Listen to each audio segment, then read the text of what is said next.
abin da aka ce gyara za ka yi regulation akwai zafi, wani zai ji kamar irin an takura masa ne saboda an ce gyara. Shi kuma gyara haka yake, sai an yi haƙuri.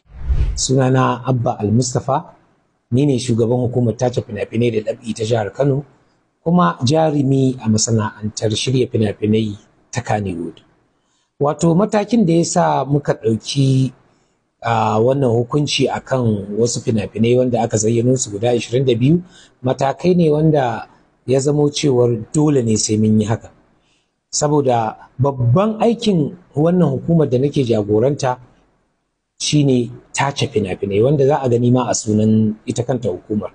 To sai zamo cewar an manta, sai ga mutum ya saki fim bai kawo shi mun tace ba, kuma wanda haka dama sunnar take cewar idan za ka saki fim ko kuma idan kai fim za ka saki fim ko waka ka kawo ta tukunna a tace ta, idan aka tace ta a sahale maka har a baka ma wani certificate na cewa lalle wannan hukuma ta kalle shi ko kuma ta ji kuma ta sahale ya shiga cikin al'umma. In baka yi haka ba ka saba wa doka. Akwai abubuwan da dama da ya kamata a gaggani, idan akwai kuskure za a ce gyara. Da haka muka taso, kar a manta ni ma dan fim ne tun daga reno, haka na taso, haka na ga ana yi, haka muke yi, kuma har yanzu ya kamata a ce ana bin dokar. So kuma mun ta karɓa ƙorafe-ƙorafe daga gurin al'umma na wasu mistakes da suke ta gaggani a fina-finan wanda mu baka kawo mana ba, kuma idan wani abin ya faru mu ake nema. So na yi kira cewar a zo a dinga bin yadda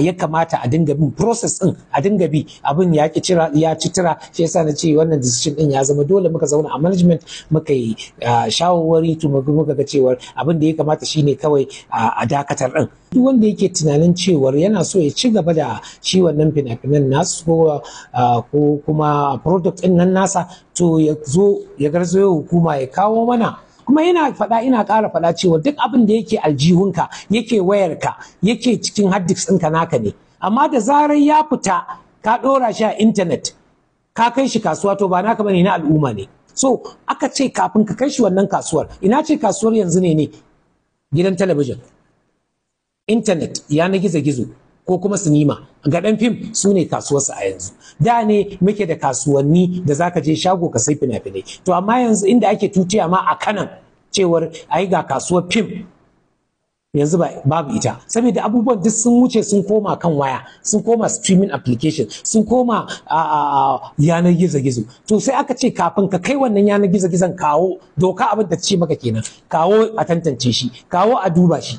A cikin garin Kano kake, ba Inyamuri muka je muka kama ba Berebe muka kama ba, ballantana a ce a Kano ko da Inyamuri ko Berebe ne zai yi fim a cikin Kano, to sai ya bi al'ada, sai ya bi dokokin jihar Kano. Ina so wata rana duniya ta tuna ni cewar na taba samun dama a wannan hukumar, na yi abin da ya dace da ni, aka inganta a rayuwar al'ummar jihar Kano da ta duniya baki daya. Wannan shine fata na, in gama lafiya. Gwamna da ya dauki aikin ne ya bani ba wai dan komai ba, saboda ya san zan tabuka wani abin arziki, zan kamanta yadda ya kamata. Duk abin da aka ce gyara za ka yi, regulation akwai zafi, wani zai ji kamar irin an takura masa ne saboda an ce gyara. Shi kuma gyara haka yake, sai an yi haƙuri. Ta yaya za a kassara 'yan Kannywood?